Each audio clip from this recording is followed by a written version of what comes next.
Are you ready for some good news? Jesus has been crucified. He will never be beaten again.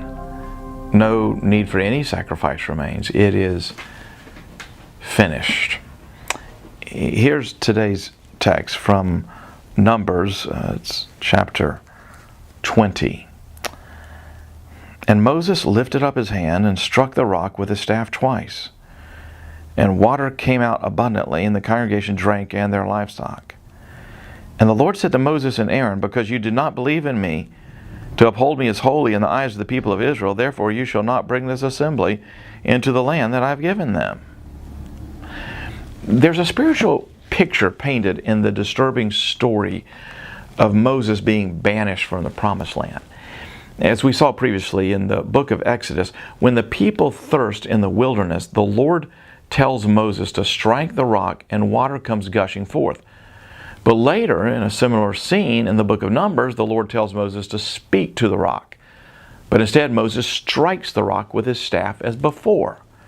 Water comes forth, but the Lord rebukes Moses for his disobedience and announces that Moses will not be permitted to enter the promised land because of his sin. It seems such a harsh judgment for a seemingly small sin. What's it all about? It depends on this. Paul makes it clear that the rock was a picture of Christ and the water was a symbol of living water. That's in 1 Corinthians 10. The first time, Moses was supposed to strike the rock, but the rock wasn't supposed to be struck twice.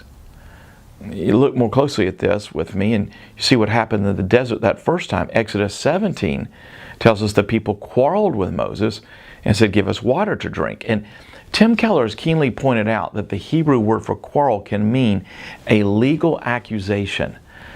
They were accusing Moses of bringing them out to die. It was a manslaughter charge. The text mentions that the elders joined in the assembly. They were like the court justices. It was a trial. Any fair reading of the story would render the same verdict. The people should have been judged more than Moses. So we watch the trial unfold. The staff in Moses' hand is a symbol of judgment. The Lord gives the verdict. He will not strike the people. God will not strike Moses. Instead, the Lord commands, strike the rock. So the judgment fell on the rock.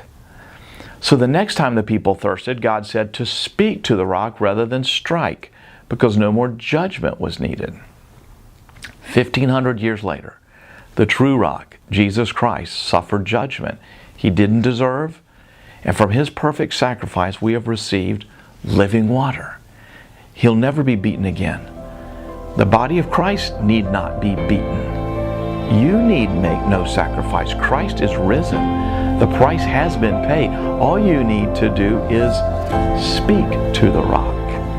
And that's the gospel. Well, it's a fascinating story, and you can get the whole version of the radio broadcast for free, along with other resources about the grace of God at sharingthelight.org.